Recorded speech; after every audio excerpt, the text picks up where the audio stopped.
All right, welcome everyone. Welcome to Hoot's House. This is a place to talk about niche hobbies on the internet or off the internet. Anyways, welcome. Today we are doing what they call it as Techo Kaigi for 2024. So Techo Kaigi is basically translated into a summit of planners. This is the time and opportunity for people to review what they've been using for their planners this year, and then also like what's been working, what's not have been working so well. So this year I am applying it to my journaling system as well. So we'll take a look at all of the books I have been using this year or stopped using, and talk about how I use them, what what I like, what I don't like about them, and lessons learned from each one. So I have two stacks here. We'll start from the left stack. Just notice there is a theme, so move everything out.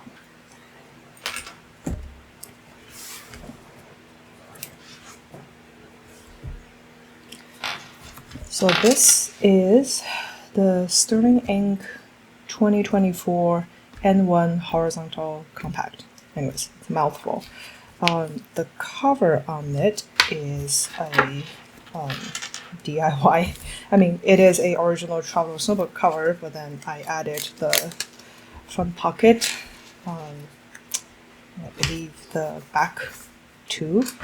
Heavily inspired or knockoff of Baumkuchen. I do end up getting a True to Yours customization from them, but this is kind of like a test piece to see if I like the design or not before I drop the money on it. Anyways, so this I'm using my personal planner this year. Sorry about the glare. I got a forest cover, and I thought this print looks really cute on that cork forest. This is by the very talented Sylvan Design Studio. They make really gorgeous like travel style posters. So I have a whole set of them for Zelda. Anyways, so I set it up at the beginning of the year as my main planner, personal planner, and I even had like all these like, I don't know if you can see it, but like all these like little like tabs for the month in the Tears of the Kingdom fonts. And I have like kind of tabbed these. I have like these like vellum tippings, like kind of like in the same like style of the game UI. I even had like this like page. Anyways, it was fun. So what I liked about it is that it's a very well-made book. And then I do like a TN size, and horizontal weekly is basically where I live for my personal planning. The what I stopped, but I kind of like stopped using it around like September, August actually. Couple of things. First of all, I've ended up finding out that like the size is actually too big, ironically, for what I have going on for personal. So like my life is actually pretty simple. Like it doesn't have a lot. So like most of the time it's like empty pages. The other thing is that the quarterly pages she had for tracking purposes, like these, they don't really work in like like this size for me for some reason. It's really awkward for me to use. Like I ended up just like leaving them blank and then drawing my own trackers on the weekly spread every like on the right hand side every week. Becomes kind of a hassle after a while. And then her goal planning page is, I cannot show you because I already wrote stuff on it, but it's like very intense. Too intense for a lazy bomb like me. Anyways, but the most important reason for me to kind of like moved away from it was because it ended up becoming like too precious. Like I put stickers on it. I have like Sterling subscription. Her stickers are gorgeous. But then I like ended up like afraid that, oh yeah, I would write something down and then like I would make a mistake and then it would make the planner less pretty. So yeah, so I was like, it's like kind of like lost its purpose. So I like stopped using that. So lessons learned from this is that I think so there's like so I use the blank notes in the back for journaling and then also for like taking like project notes for my personal stuff and then like well, basically it's like an open blank notebook and then the front like half for like planning purposes and all that planning and tracking. But what I realized was that the audio book, even though it sounds like a good idea on paper, your planning and or my planning and my journaling needs are different. So for planning pages, I don't need to go back and look at like if I had a haircut appointment back in August or not. Like it doesn't necessarily. It's like irrelevant. Like once the appointment happens. But for journals, I would try to like look back on them or be like, oh yeah, like this is the challenges I faced back in June or something like that. So like at the end of the year when I'm trying to archive this notebook, like I would have trouble like trying to tease out the information I want to keep and then the information I don't want to keep. Yeah, so this is I don't know, it's like all in one sounds good, but then maybe it's not for me. I don't know. That's my current thought, at least. So this is my Sterling Ink N1 horizontal compact.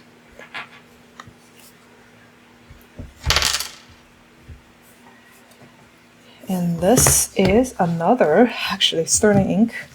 You see, I went all in at the beginning of the year because I really, really like the TN size, this travel notebook standard size, and then I was really really happy that like someone actually made a good quality planner notebook out of it. So I was like, this is amazing. So this was a Sterling Ink horizontal N1 full year. So it used to be much thicker. I bought this for the purpose of it to be my work planner. Again, I had the monthly tab, and then you can see where the tab stopped is where I stopped using this notebook. What I quickly realized was that I don't actually need the weekly and monthly for my work. How I use my work notebook is basically, it's like a transient place for me to keep my to-dos. I talked to so and so on the phone. Here's what we discussed, action items and all that. I like. I don't think I take like field notes and all that in my work notebook anymore. Most of my notes, meeting notes and all that are like online or like in OneNote, digital format for like long-term archive and easier searching. So mostly for work, I just need something to write down. Like, okay, I went to this meeting. There are like 3 things that I need to do or follow up on. Anyways, so I don't really need the weekly and monthly plan. So what I ended up doing was that I gutted the original notebook and removed the whole front, which like from the very first page all the way to like this cute sticker. This is my mantra: no coffee, no worky. All the way to basically like the last week of December, like everything before this has been removed, and then I just kept like the what do you call that? Like the bullet journal, basically style. It has like page numbers, and then it's just blank notebook. And what I did in this notebook was that I'll show you a typical spread that I do. So I even made this handy dandy, like page lifter type of thing, inspired by Plotter. Has like a pen holder on it too. It was very very handy actually. But what I typically do for work is that I would have the date and then I have a schedule on the left side, tasks on the right side, and then schedule goes from 8 to 6. That's basically more or less like my work hours. Sometimes it's longer, but we don't talk about that. And then I have like basically anything underneath this line is like my like blank section for notes. I found out that like this amount of space for tasks is actually good for like a day, and then basically I would like draw the layout of the next week like on Friday night, and kind of like as like I was prepping for next week's work. So what I liked about it is that this is, if anybody ever makes a N1 or traveler's notebook regular size bullet journal, this is it. Like I want this. Like I want like those 300 plus page notes. I don't need anything else. I want page number. The grid size is amazing. Yeah, so I know she has like the 200 plus page notebook and then the 500 plus page, but then the 200 is like if you do 1 day a week, 1 day per page,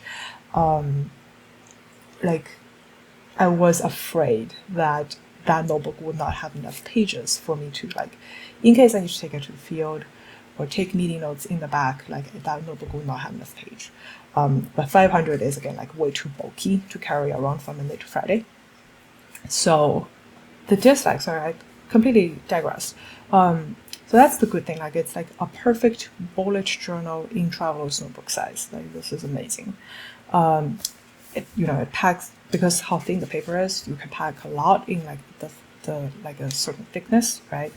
But the dislike about this, nothing to do with the notebook itself, it's just how I used it, was that I found out that like it's slightly awkward for the amount of space I need. So this top half is great, but then the bottom half is like, on like 4 days of a week, I don't usually have a ton of notes, so this page is just the space is left blank.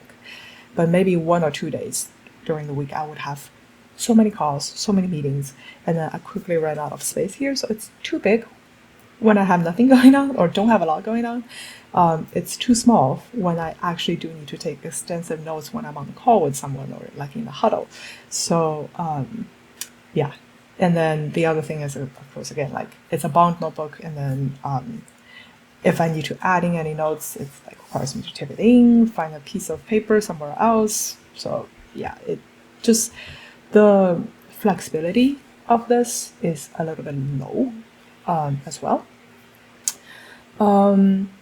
What else? I think that's like the main drawback of this notebook.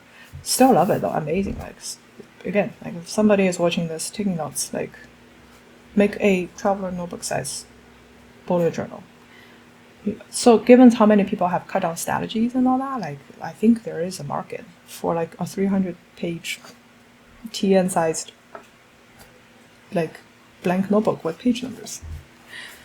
Okay, so anyways, so this is, so I ended up not continue in this notebook. Yeah, because of like all the above mentioned reasons.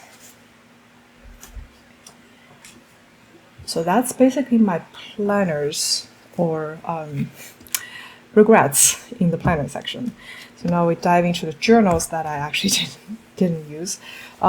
This is the Hobonichi 5-year 2022 to 2026 journal diary. I loved it when everything was going well.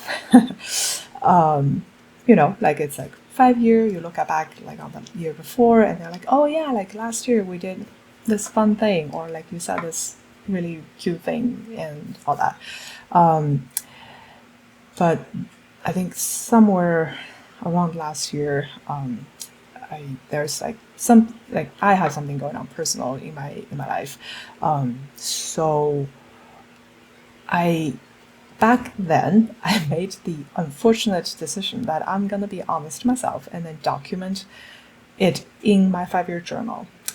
Probably not the best idea. But then again, like if you have a 5-year journal, like, and those are like the major thoughts and emotions that like occupy your day. Like, do you write it here or do you not write it here? Anyways, I don't know. So when they sold this idea to us, they used one of the examples like, oh yeah, like I really want like this job at so-and-so company. And then like 3-4 years down the line, the same day you're like, oh yeah, like this is my anniversary at this company and I got a promotion. Like you can kind of see your personal growth and like your the path of your life, right? Like that sounds amazing. I think it's my mistake, or maybe it's not. I don't know. But like what happened to me was that it happened in the same way, but in the reverse direction. So when I'm going back looking at like some of the notes and journal entries I wrote like in the previous year, like it was not like the most joyful thing to look at. So yeah, so I think I mean everyone grieves differently, and I was hoping that I would get out of the funk in a year or so. It didn't happen. So and for me, I don't think I want to like keep re-triggering myself of those emotions. So I think I'm gonna put a bow on it and say thank you for its service, and find a nice box and probably put it somewhere in the storage. I think there are some things that are better left when the page is turned. Like just leave them in the old pages, put them away somewhere, and you move on with your life. You know. So, anyways, so nothing wrong with this notebook. I really like it. And the things I like about it is that this is an A5. I don't know if you can tell, given the scale of everything on the screen. But this is an A5, so it gives me enough space to write like just like of like what happened that day, like just enough space for writing like a couple lines a day. So I really like that. Again, paper is amazing.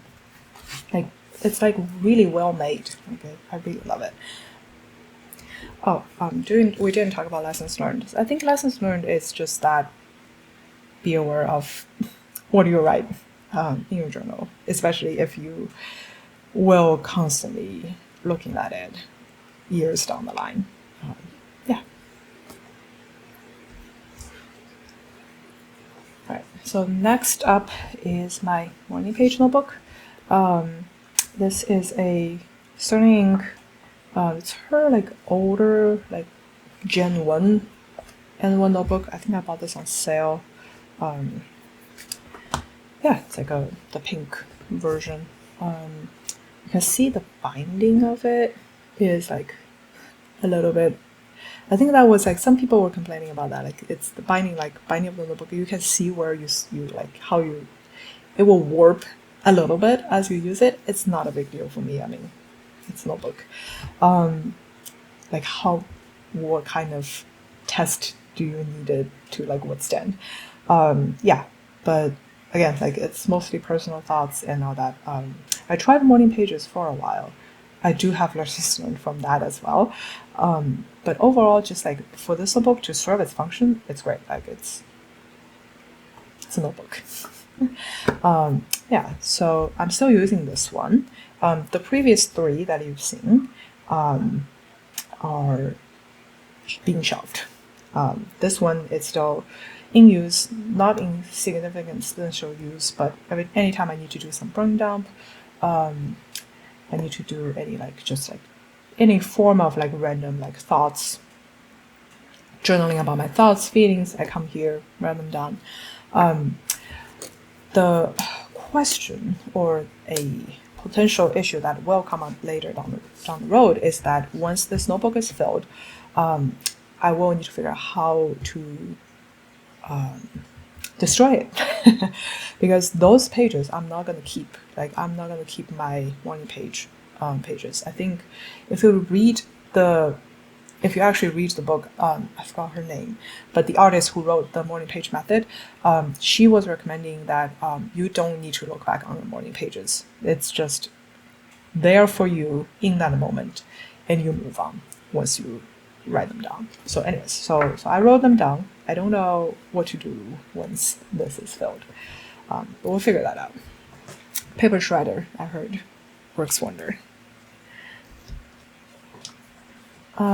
Okay, so next one. So I mean, if you cannot tell, I really love traveler's notebooks. This size, for some reason, the passport never, like, I've never taken to the passport size, but this size is just where I live, in my brain. Anyways, so I picked this one up in Tokyo when we went to Japan earlier this year. And this has been a great travel journal. This was a blank Travels Factory notebook, and I just like spruced it up. But this is my Japan travel journal. I loved it. I had a blast.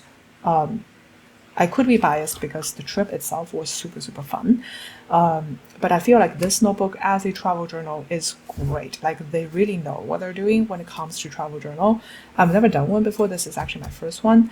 Once I started using one, I was like, okay, this is great. Like the size is great for like just like journaling like one day, like every day for like a couple pages. And then the blank pages actually, it's like a canvas. You can do whatever you want. And then lastly, I would say the paper in this is great. It can handle a lot of, I don't want to say abuse, but like I was doing stamping, was sticking like stickers, I was like putting like photos, those little printouts from like Sprocket. I stuck like receipts, tickets, and all that in this, so like it chunked up a little bit, like you can see it. But yeah, this is wonderful. This is the folder, and then this is like the stamp book. Oh yeah, this is like a cute cat thing. I forgot where I got it, somewhere in Japan. Yeah, this is the notebook that I used for like stamping, or to the Osaka station, Nara, and all that, yeah, so overall, really like this one. I think I'm gonna, next time we go on any major trip, like this would be the companion of choice. Or its brothers. I have a small army of them. Maybe sometime I can show them off and then talk about them. Anyways, so this is good. This is still getting used, or will be used again. And then this one is my current work planner. This is Reimei Fuji Roroma. Don't know if I'm saying this right. I did not expect that I would go into rings this year. I was so vehemently against it because I thought, it's like rings get in your way when you're writing. It's so like inefficient when it comes to space using, because you have these big rings, and then you're like if your like rings are like 30 millimeters, and then you have like your page is like this wide. I'm like, why do you carry this around? It's like heavy, blah blah blah. But despite all those thoughts, I do ended up liking this a lot. The rings in here is 15 millimeters. This is the largest size I can handle without getting bonkers and annoyed the hell out of me.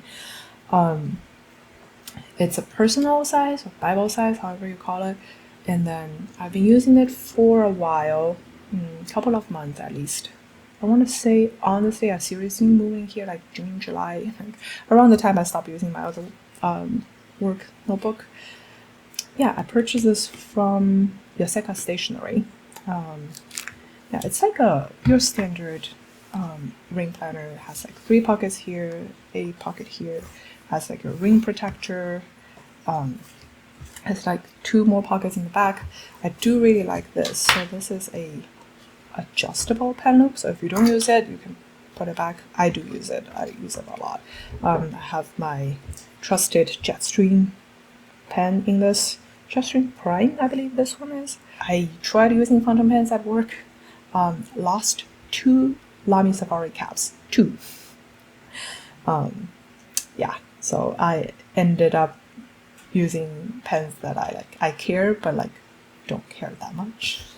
I mean, this is an expensive pen, but compared to a capped fountain pen, this is much easier to carry around and all that. Anyways, I digress. So in this one, this is the what do you call this?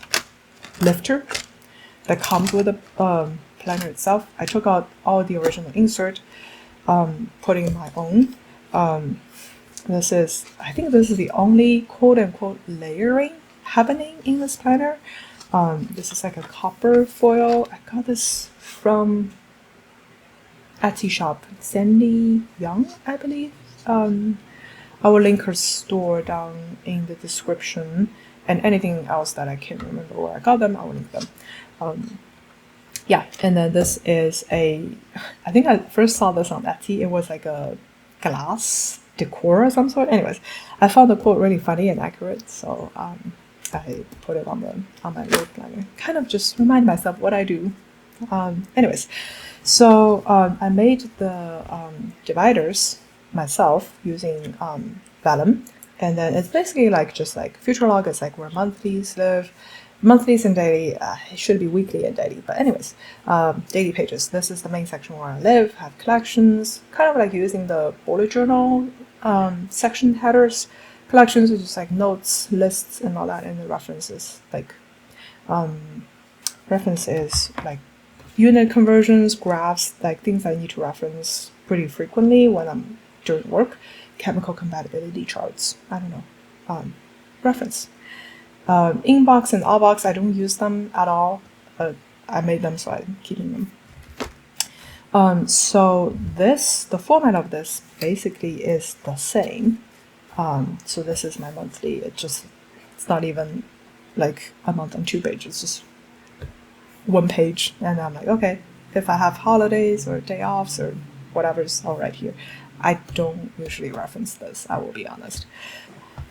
All right, so this is basically the layout I use in this. I designed these inserts myself in Affinity Publisher, printed these out on 64 grams Tomoe River paper. These are much nicer to use compared to the 52.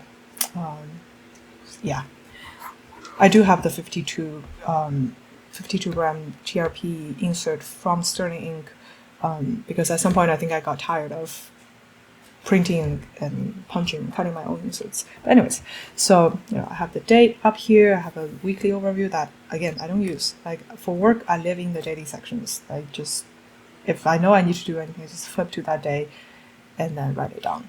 But you have the schedule on the left, tasks, blank space on the right, and then a little notes section at the bottom. So this is just the right size for me to do like day-to-day things. If I do end up having a need for like additional notes pages, I can just easily flip to the collection section, continue to write there, and then move it over here, and then be like, okay, so this is the discussion on this day that I need to reference in the future. Yeah, and then I do like the reference section that I can like keep long term, These are like handy graphs and all that to have. The downside, a couple of things. Again, like I said, cutting, printing, punching pages can take a lot of time, especially for like people who use dailies like me. A lot of pages. It's Ring Planner, despite the praises I was saying about it, it's still like I don't like writing like on like this side of the page because these get into the way of my hand. But I think for work planner I can cope with that. It really just like it doesn't have any of the like frivolous stuff. If it does, I would take them out.